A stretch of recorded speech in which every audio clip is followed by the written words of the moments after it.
Welcome back to Hardball. Some conservatives out there are fed up with President Obama for blaming George W. Bush for the country's troubles. Here's what columnist Charles Krauthammer wrote in today's Washington Post.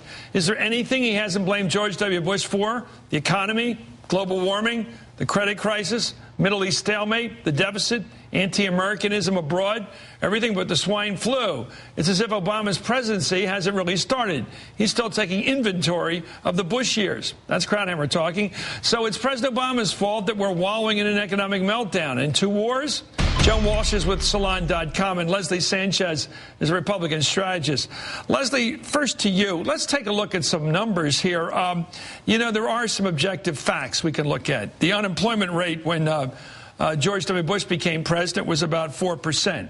He left office, it was about 8%. It's now up to almost 10%. The surplus he inherited was almost $250 billion. He left President Obama with a $1.2 trillion deficit, which has grown a bit, but not much.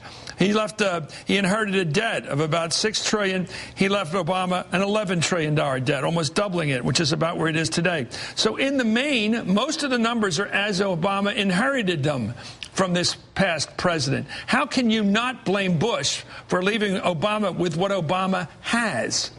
I think, to be fair, a lot of people can fundamentally understand that that's what he inherited. And I think that's another reason that Barack Obama's personal popularity has remained high. They said he inherited this. Everybody understood the crash. So Krauthammer's wrong with his sarcastic sneering at Barack Obama. Well, there's two interesting points. The distinct difference is everybody said we're going to give him the benefit of the doubt. That's why we put him in November. A lot of people got disgusted, especially those independent voters who turned at the last minute. Let's see what this guy can do. Then I think the killing point was that 8% unemployment. We're going to put the money into the economy. We're not going to see anything move above 8% unemployment. And now figures come out probably next Friday closer to 10%, if not higher. I think there's a lot of concern that this is probably the wrong direction. And at some point, the direction was set in January by the time he got in office. Well, a lot of people, the direction hasn't changed. The direction has changed with respect to what the president's policies are, to what he's doing. I'm not sure what you mean. Well, you're saying that he made a misguess as to how high unemployment would get, and therefore he's being wrapped by the right? I think that there are a lot of people, political strategists agree that was a number that's hard to live with, that a lot of times they shouldn't have put that number out there. Your thoughts, Joan? I will give Leslie that, but, I mean, when you read that quote to me and when I read it in the paper this morning, Chris, I mean, I was just like, yeah, he is to blame for global warming, stalemate in the Middle East, all, you know, the total meltdown. Krauthammer is a conservative and usually smarter. Usually this was smarter. A partisan column. It was purely partisan hack column. Did you ever see? Maybe he has to do one of those every couple months. I don't know, but he did. Well, everybody has. The question to you as a Obama devotee, which I find it's a little strong. Pleasant. No, don't deny the truth. It seems to me that at some point he's going to have to be president and take all the heat for all the problems. When do you accept the fact that Barack Obama is responsible for the way things are?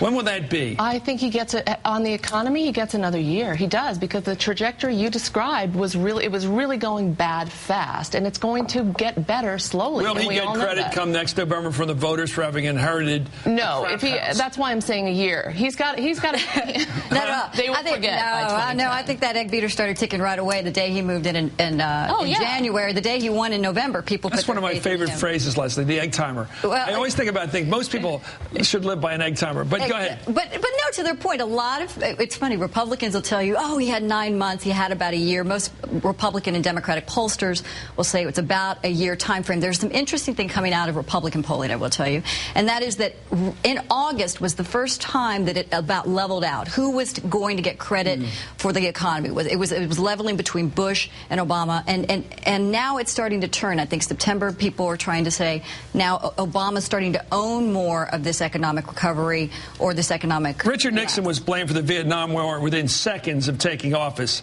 He didn't get much of a breathing spell at all, Joan, from the liberal side of things. Is it fair to blame Barack Obama for the Afghan war for the day he took office, because he could end it if he wanted to? It's his war to end if he wants to. That is one point I will give a little bit to Krauthammer on, because it is true that he came out in March and he did announce a strategy, and he's having to rethink the strategy. Now, it's fine to rethink it, and Dick Cheney is ridiculous to say he's dithering. He's not. It's not dithering to go to Dover and look at the coffins of men and women. Dithering? Dick Cheney. He ought to leave. Stop dithering. Stop dithering on stage. You lost. The election's over. Goodbye. You're still here. Why are you still here? Freddy Krueger is Halloween. Why are you still here? That's my line. Go home and scare your grandchildren. We thought the same thing with Jimmy Carter. I mean, no, he didn't stay in town. He left. He went back to Plains. No, but he still went in front of a microphone. I mean, why doesn't he go back to Halliburton? There has never been a figure like Dick Cheney. Halliburton would probably welcome him back. I'm not. I'm going to let you take that one. That's a spooky word, isn't it? Halliburton. Halliburton on Halloween. Okay, what do you think about this war situation? Is it Barack's war in Afghanistan now?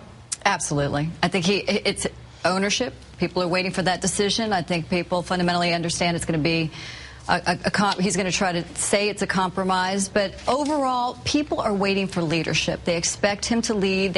And there's whiffs of kind of the missteps of the repetition you saw in the Clinton administration. Okay, let's take a look at Defense Secretary Robert Gates, who everyone respects, who is also Bush's defense secretary, said President Obama was the first to put forth a real strategy on Afghanistan. This is Gates talking. Let's watch. I think that the strategy that the president put forward in late March is the first real strategy we have had for Afghanistan since the early 1980s. Leslie? I think he's probably right. I think there's a tremendous amount of optimism, but I think the criticism right now is that in kind of delaying and waiting for this response that a lot of people fundamentally believe is going to be just kind of a small adaptation of what General McChrystal wants. People feel that there's a lot of lives in jeopardy, and he's not acting swift enough. What do you think will happen, Joan, if the president decides that he has to go with McChrystal, that it's his man in the field? He recommends 40,000 more troops, which will take us to 108,000 troops in the field. And the president says, I may disagree on a couple points, but we need to fight the Taliban and defeat them. We can't just go after terrorists. We have to go after the main threat to that government. What will your reaction be? My reaction will be very disappointed, because I don't think 40,000 troops is enough. Frankly, I don't think we have enough troops to really do what General McChrystal is saying we can do, which is pacify that country, win them over, and counter the insurgency every day. It's just it's like a Rube Goldberg device, as you said before, for fighting the Taliban. We are making enemies every day we're in there of people who were not friendly to Al Qaeda or the Taliban. But the counter. Okay, then we're getting to a point here. You say Barack Obama becomes president in effect at what point? When's he responsible for the economy? He's responsible. He's responsible now. His policies are having an impact. When did he become responsible? Most people thought a year. Okay, right. And he's in. Well, January. And it's advanced to about 9 months. On the economy, I'm still going to give him till next October. When's he responsible for war policy? I think he's just responsible tonight. Absolutely. Okay, thank you very much, Joan Walsh and Leslie Sanchez.